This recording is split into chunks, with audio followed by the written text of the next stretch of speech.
RFK has a long, storied record of standing up for the little guy, whether it be Monsanto or some of these other big companies he's taken on. And I think that's going to resonate.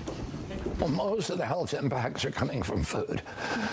So about 70% of our diet now is ultra-processed food because it's the cheapest food. It's highly subsidized. Despite, I mean, looking beyond the obvious, it has a huge impact for U.S. and British relations. One thing that we had hoped in 2018 was to have a better trade agreement with you guys, but our chicken was chlorinated and covered in poison. And so it wasn't able to be done in the thing. And I remember being on the news talking to people bringing up this chlorinated chicken. It was the first time that I'd actually heard. So we're chlorinating our chicken. Why are we doing this? And you get somebody like RFK in there, and all of a sudden, if you take the red dyes out, you start to crack down on processed foods. You start to look at food as opposed to medicine as a cure for some of these diseases. Pre-diabetes, for example, pre-diabetic, well, let's improve the food choices. Let's perhaps in the welfare boxes. I mean, we have a situation where if you receive money for food stamps for government assistance, the money is allowed to be spent on things like Coca-Cola. And 10% of Coca-Cola's revenue is coming from SNAP recipients. So we're effectively subsidizing sugary drink companies and sugary cereal companies.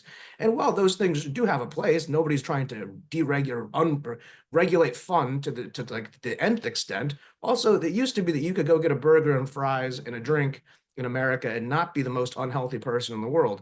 And I think that's what RFK is looking back on, the America that was there, where people were able to still have good products, but they were regulated. You look at the same weird example, but Fanta, right? Fanta soda in America, 200 calories, some electric color. You go to Italy, it's 80 calories, a much different color. Why can't we have that Fanta?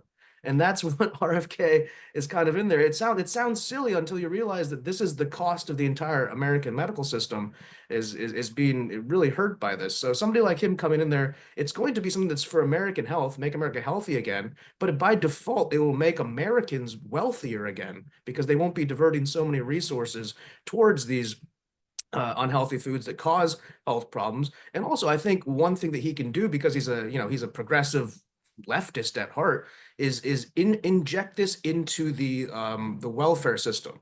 So if you're receiving welfare, if you're receiving government aid, one thing we do well here in California is we offer 50% off vegetables if you are in a welfare program. And that's a local program here in this town. But if you expanded that, if you really created that access, the fact that the water supply in the US is not satisfactory. Look at Flint, Michigan as the talisman, but it's all across the country. Even here in Davis, California, where I am, I wouldn't drink the tap water. They send letters saying there's some lead, but not too much lead.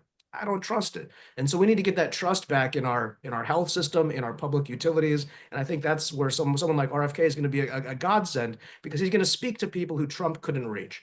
People who don't trust Trump might still trust RFK. I have said for 17 years, I'm not anti-vaccine. I just want good science. I want people should be able to make informed choices.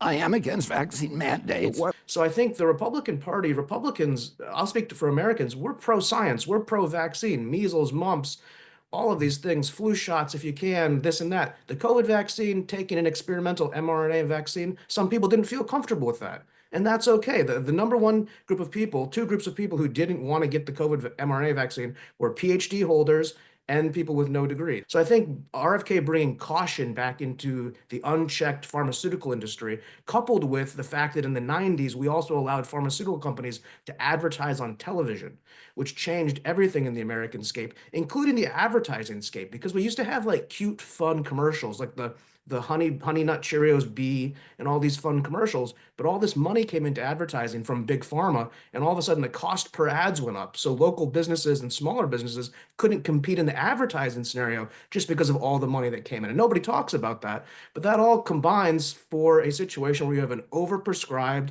and unhealthy society. And that's something that RFK is going to stand for. And that's something that at least a debate on the vaccines, which Trump is open to. He always mentions it. You know, you see a beautiful baby, they take the baby, they give it the vaccines. I mean, his explanation isn't as tactful as RFK, but it resonates with the American voter, and the American voter is majority Republican voter today.